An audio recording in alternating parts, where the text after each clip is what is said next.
আসসালামু আলাইকুম। কেমন আছেন আপনারা? আপনারা যারা প্রাথমিক বিদ্যালয়ে সহকারী শিক্ষক নিয়োগ পরীক্ষা দিয়েছেন, তারা এখন অধীর আগ্রহে বসে আছেন।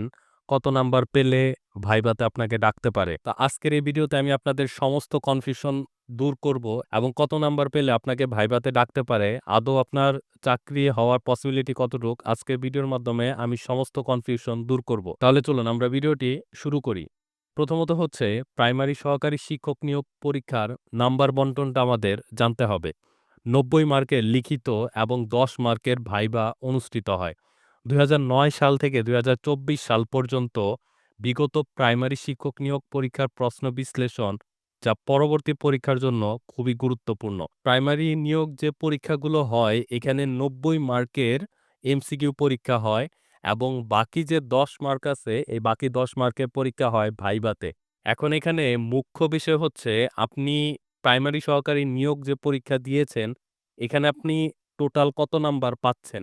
এটার উপর ডিপেন্ড করে কিন্তু আপনার চাকরিটা হবে নাকি হবে না। তো যারা ভাইভাতে ভালো করবেন তারা হয়তো ৭, ৮, ৯ এরকম পাবেন।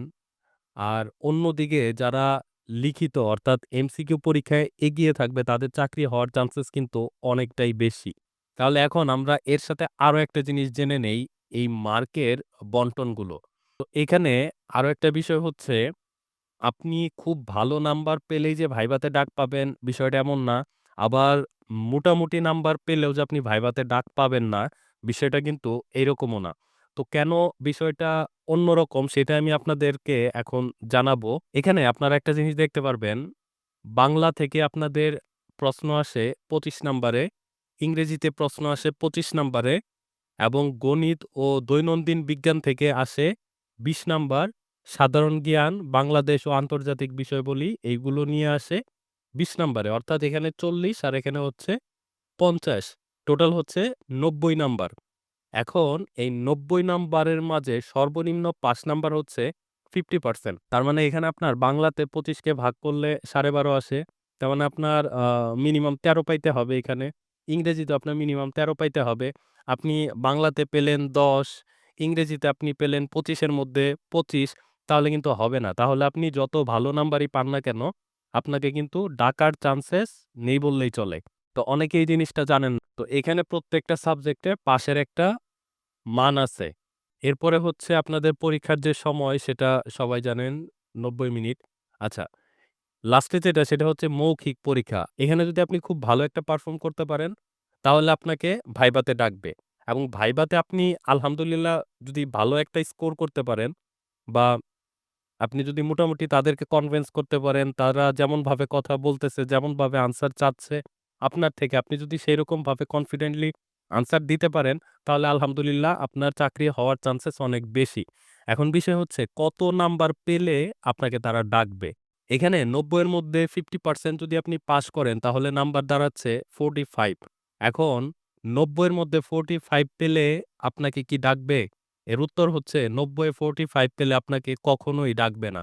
কারণ আপনি সেইখানে টেনে-টুনে পাস করার মতো একটা নাম্বার পেয়েছেন।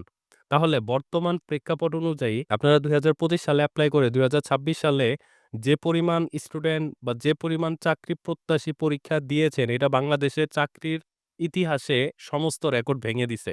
তার মানে এখানে obviously আপনাদের নাম্বার পেতে হবে খুব বেশি। তো এইটা কত হতে পারে? তো এখানে আসলে ইন্ডিকেট করে বলা যাচ্ছে না যে আসলে কত হতে পারে। যদি এখানে ক্যান্ডিডেট কম থাকতো, তাহলে হয়তো বলা যেত ৬০, ৬২, ৬৫, ৭০ পেলে হয়তো হয়ে যেত।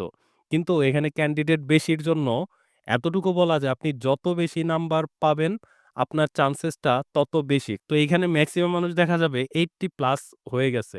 তো গতবার যেমনভাবে নেওয়া হইছে, এবছরের সাথে যদি আমরা তুলনামূলক কিছুটা কম্পেয়ার করি, তাহলে মনে হচ্ছে আপনি 65-70 যদি পান, তাহলে আপনাকে ভাইবার জন্য ডাকবে।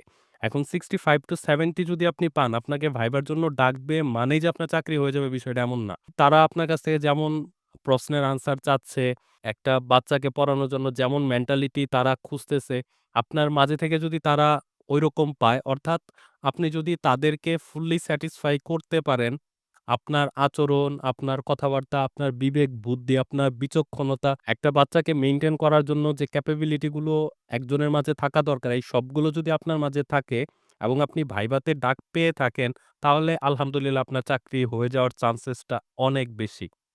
আর যারা নাম্বার বেশি পেয়েছেন তারা তো অবশ্যই মেধা তালিকায় এগিয়ে থাকবেন।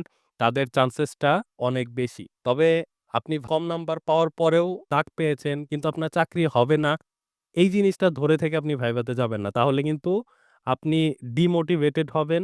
আপনার ভেতরে যে প্রতিভা সেটা কিন্তু আগেই মরে যাবে। তো আশা করি ভিডিওটা আপনাদের অনেক বেশি হেল্পফুল হবে, অনেক উপকারে আসবে। তো আজকের ভিডিওটি এই পর্যন্তই। ভিডিওটি যদি ভালো লাগে তাহলে অবশ্যই লাইক দিবেন। আর আপনার বন্ধুদের সাথে এই ভিডিওটা শেয়ার করতে একদমই ভুলবেন না। তো দেখা হয়ে যাবে নতুন আরেকটি ভিডিওতে। সে পর্যন্ত সকলেই ভালো থাকুন। আপনাদের চাকরি জীবন খুব সুন্দর হোক, সফল হোক সেই প্রত্যাশায় আজকের ভিডিও এখানেই শেষ করছি। আল্লাহ হাফেজ।